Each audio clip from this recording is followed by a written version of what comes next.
And we're getting back here for the fifth inning here. And the Saints, we're going to be looking at the bottom of the order. The Saints, Bob Wilhelm, Dan Price, and Jay Waggy. You're on X-Able, and it's Mike Wheaton and Rob Rowan. And again, thanks to Coe's Wheelchair, our official sponsor. Bob watches the first strike. Now Bob, with that great shoestring catch, as you called it, and he's still 0 for 1. I'll tell you what, it's second at bat here. The game has still got some time in it. We still got a good 3 innings here. And he hits it. And it's That's up the middle. The throw to first. He got him. What a great play. Pat Driver with that beautiful throw came on in on that one and just nailed it. And he's fast. That young man is a speedster. And so you get him out, you're really having to play well. Yep. Dan Price, he's 0 for 1. And we saw that he can hit the ball. Oh yeah. This will be Dan's last year with the Saints. Oh really? What's He's going on to Whitewater. Oh, that's right. And he's going to be the women's basketball coach, and I expect him to get that team up and running again. Now, I've heard rumors that Tracy, the main coach, the men's coach, is moving on. Is there any truth to that? Well, I understand that he moved up to a higher position, administrative position with the college. Oh, nicely hit, and right to the first baseman. Right to the first baseman. He popped it up there. That wouldn't be exactly a pop-up, but the fifth inning is going quickly here for the Saints. They've got 2 away.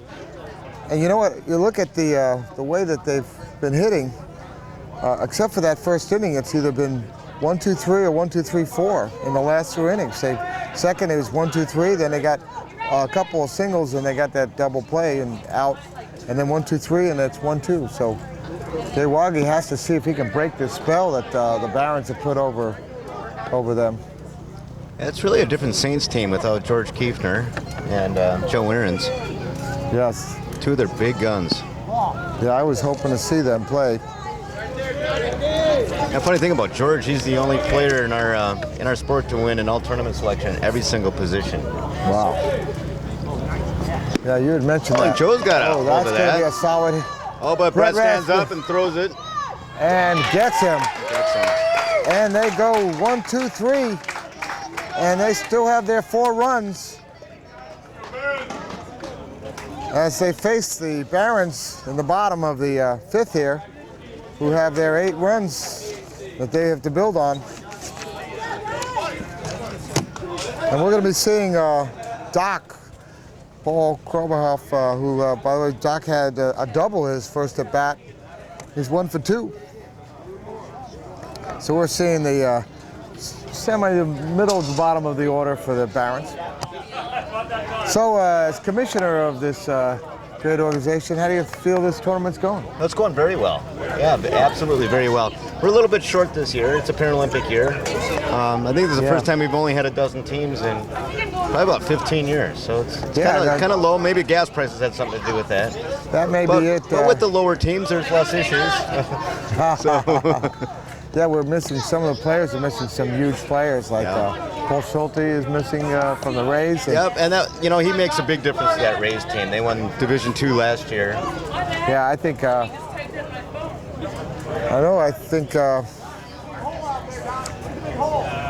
they were a little disappointed. They also had an injury of one of their good fielders. Shelton Mobley broke his thumb, so he's been able to bat, but not as effective as Shelton's been in the past. Yeah.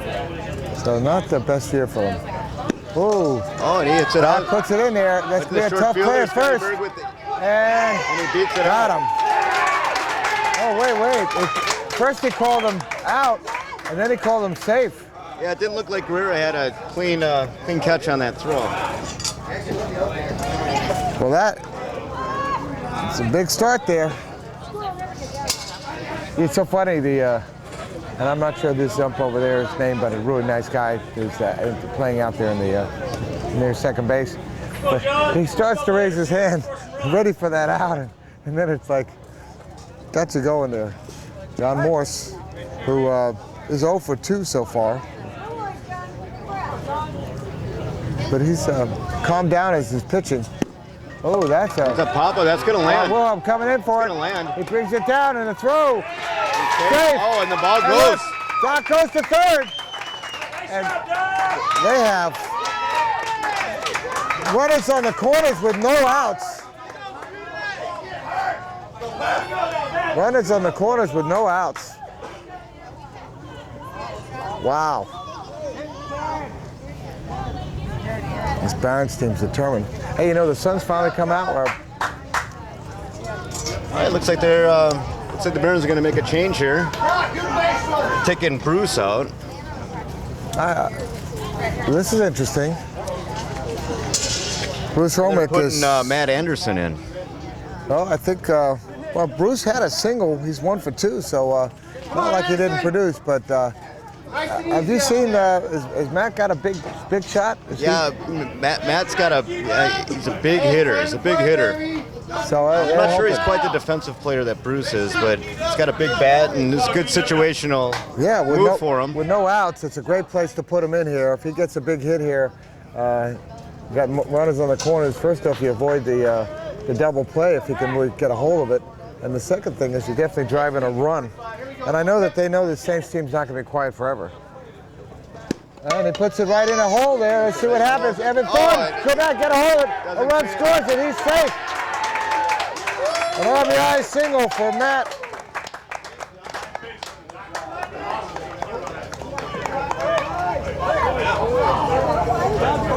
So it looks like that change paid off for him. It did. We're making another change here.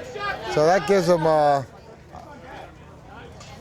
this is it for Lance Perez. They're bringing in number 15. Yeah, Rory Heaton. Rory Heaton is coming in. And Rory's a great pitcher as well. Hey, you mentioned that. You said in fact, someone said that they were surprised they didn't see Rory pitching. Yeah, you didn't see him starting. Yeah, that was. But I have seen so far, in the 2 times I've seen the Barons play, you know, in the 2 different tournaments, I've seen Morse pitching. So I wasn't surprised, you know. But Rory, I guess they're looking for another. Now Lance Perez again. He was 1 for 2. He struck out though that last time. But let's see what Rory has. Rory a good hitter? Mike? Well, they got a pinch runner going in. For John, okay. Looks like Doug Bargman. Doug Bargman, yeah. Doug's fast, young guy, and look at you can tell by the chair he has, it's a basketball chair, so you can tell he's probably a real speedster. He's a younger player on this team.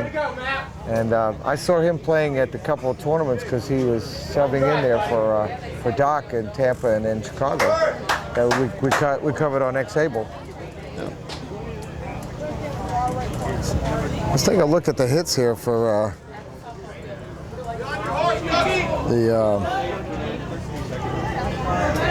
how many hits for the Barons? I think they've really done. I know the Saints have really not put together a lot of hits there. I think they've altogether maybe put together 5 hits in this game.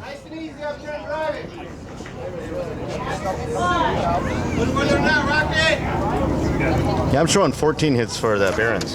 And 5 hits for the Saints. And that is really the key to this game is they've had 14, and let's see what let's see if they can keep this momentum going. I think they'd like to have this kind of big inning and then be able to cruise a little bit maybe, if that's such a thing as possible. And here's the pitch for Rory. 4 of those 5 hits from the Saints came in the first inning, so they're kind of quiet. Rory takes it, he hits it over to left field, and he catches it. That's an out. But that Evan Thornton pulled that one in. Flies out. All right. They got men. So that's the first out here. Yeah, first out, you get Bruce Freud coming up, and he does not want to hit into a double play here. So I wouldn't be surprised if he tries to make him walk him or take the strikeout, which I saw him do in one game earlier. But otherwise, if he does put down a bunt, if he can put down a really good bunt then and move the runners over, then that would be Brendan Downs is coming in close. And he does. And there it is down the first base line. Oh, and he's going to let it go foul. That was good. And the reason that was really so sweet was that it caused everybody to have to shift over. Yeah. That's where he wants to put it right here, right down the first base line. Yeah. Really good with that. He's having a little conversation with Dan Price there, catcher to catcher.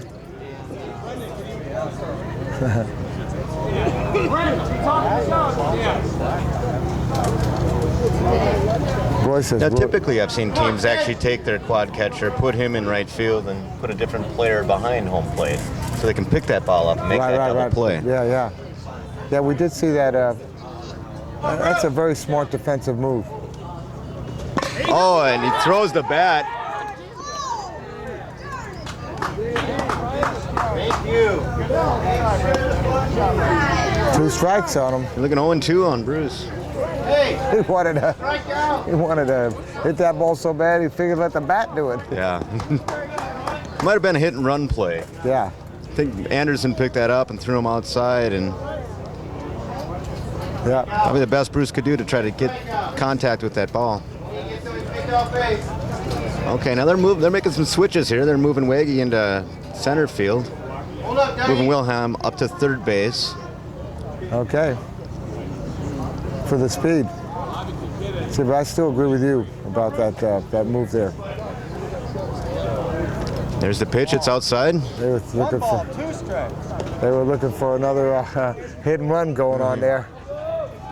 That would have been tough to hit. And this is his opportunity. Oh, that could have been a good pitch. Yep, just a bit outside. Yep. 2-2. There's a pitch. Oh, inside. Full count. All right. Let's see what. There it is, and he strikes out looking. 2 away, but it brings up Greg Sewing with men on first and second. If Greg can get another hit, he's 2 for 3. And one was that pop-up.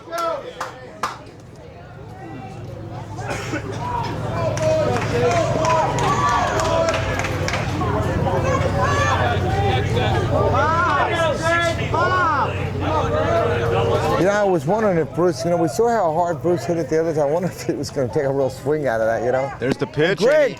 Right yeah, over. that's going to be tough. And Bob Bill is in, and here comes the plate. Oh, they held him. Oh, why? Why? They had him. They bring a pitch runner in who's got the speed, and they held him. Or I don't understand that. I don't understand that. robbed Greg out of a good RBI. Really? Well, with Brent Rasmussen coming up, would you walk him? Well, bases are loaded. It might be. Would you walk him be for smart to walk in just one run. for 4? But then Matt Driver, then then you Matt got Matt Johnson, Johnson's up and with he the hit the bases loaded, grand so. slam. So they can't do that forever. So let's see what they do here. This is a chance to really put this game away right here. Or I won't say officially put it away, but you can really put. Dan Price and Jerry Anderson are on the mound discussing strategy here. Yeah. It'll be interesting to see what they do. Not the situation they wanted to be in, though. No. Looks like there's some substitutions taking place here. Well, again, I doubt the Saints would really be in this situation if they had their big guns with them. That's really true. So this is a big game. The loser of this is going to be the third place team. And the winner of them goes to play for the championship. And Brent Rasmussen is looking to get a hold of one. Let's see what they do here. If they put one over here, this could be big. Ball 1. They've got. Oh, it throws in a strike.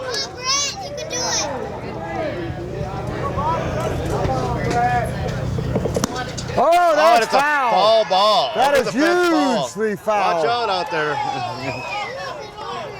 That's 2 strikes though on Brent. Yeah, 1 and 2. That ball was smoked. They've got to run this inning, right? They got 1 run that scored. Yeah, Doc Paul got in. Yeah, so they're. They've got 9 runs here, and if he hits that grand slam, ball is coming back. That ball took a little bit of travel time. Okay, this could be a big out here, or it could be a big hit. Let's see what happens. Jerry knows. 2 strikes. Outside. Good. 2-2.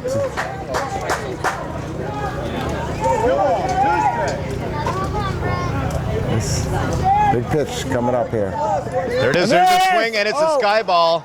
Can he catch it? And he caught it. All right, and that ends that inning. But not before one more run scores, and the Barons are up 9-4. And the Saints are excited. They just got out of a big one there. Big one. So we'll be right back on X-Able for the 6th inning in just a minute.